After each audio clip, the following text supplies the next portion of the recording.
మరి అన్నిటికంటే మా ప్రియులు మరి రాజన్న గారి బట్టి వందనాలు, మరి విజయ్ కుమార్ గారిని బట్టి వందనాలు. మరి అకౌంట్ గారు వచ్చారు, మరి మంచిది లేలుగా దేవుడి చిత్తం అయితే ఇంకా మరి విజయవాడలో పెద్ద మరి కళ్యాణ మండపాన్ని ఏర్పాటు చేద్దాం. స్టార్టింగ్ కనుక సిద్ధం చేస్తున్నాం. మళ్ళా వచ్చే దేవుడి చిత్తం అయితే పెద్ద ఏర్పాటు చేద్దాం. మీకు కూడా ఏడు తెచ్చుకొని పెట్టుకుని ఇద్దరు పిల్లలు మేము మనమందరం నలుగురు చచ్చిపోతాం అనుకున్నాం. ఆ రోజు ఎత్తుకు బ్రతుకు మీద ఆశ కలిగింది. ఆ ఆశతో రేపు తాగుదామని అనుకున్నారట. ఆ రోజు నేను వచ్చాను మాట్లాడాడు. ఇది ఒక్కడి సొంతమా? సరే దానికి సొంతం. ఇద్దరు భార్య ఉన్నాడు కదా మనిషి, ఒకరు వల్ల ఇద్దరు రక్తం చెయ్యి పెట్టుకుని తీసుకొచ్చారు. తీసుకొస్తే ఇట్లా 2 కిడ్నీలు పోయి మరి చచ్చిపోయే పరిస్థితిలో ఉన్నాడు అంటే బోర్లుగా ఉడికైంది. అప్పుడు దేవుని అభిషేకం నల్లగా ఉంది.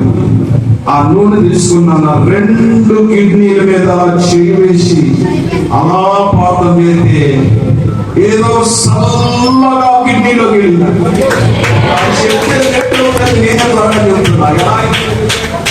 చల్లగా నాకు తెలియదు, అంటే పూజలు చేసేవాళ్ళు కదా, నాకు తెలియదు.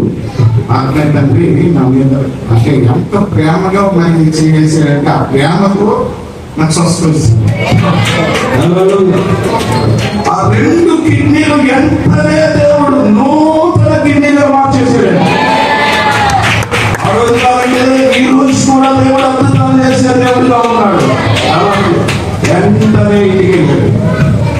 నేను అన్ని పబ్లిక్ లో చెప్పలేదు. భార్య తీసుకున్నాడు. మళ్ళీ అయ్యగారి ప్రార్థనలు చేశాడు. మళ్ళీ నేను వచ్చే టయానికి తన భార్య తీసుకున్నాడు, పిల్లలు తీసుకున్నాడు, అర్థం తీసుకున్నాడు, ప్రార్థన వచ్చాడు. ఇప్పుడు దానిగా తన బంధువులందరూ తీసుకొచ్చాడు. అందరూ బాప్టిజం తీసుకున్నాడు. స్వస్థత అద్భుతం చేస్తుందా లేదా?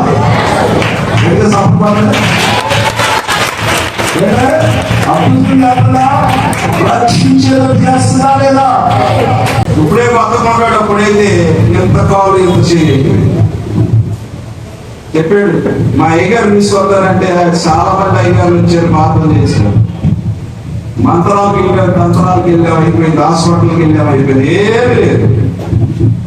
లాస్ట్ టైంలో ఆ భాగ్యరాజు ప్రార్థన చేస్తే బాగు చేసిన అయ్యగారిని ఒక్కసారి పిలిచిన అయ్యా అన్నట్టు అలాగే ఆయన అప్పుడు వెళ్ళాం.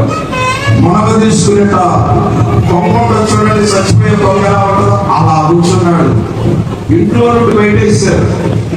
ఇంట్లో చచ్చిపోతున్నాడు. ఇంట్లో ఏం చేయాలా? తప్పకుండా అదేగా అందరు కాదులేట. ఇటు బయట వేస్తే వెళ్ళగానే దేవుని అభిషేకంతో నింపబడి అలా చేసి ప్రార్థన చేయండి. రాత్రి మళ్ళీ నేను దర్శనం వచ్చాను. అంటే నన్ను మనుషులు వేసాడు.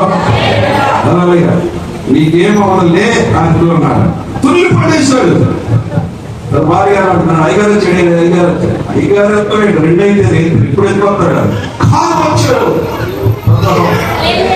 అయ్యగారు గారు వచ్చి గట్టిగా అయ్యగారు ప్రార్థన చేసి ఆ రోజు నుండి కంటి నిండా నిద్రపోయాడు. దుష్టశక్తి వెళ్ళిపోయి అన్నం తిన్నాడు. కుటుంబం అంతటా తీసుకొచ్చాడు. ఏం చేయాలి? మీడియా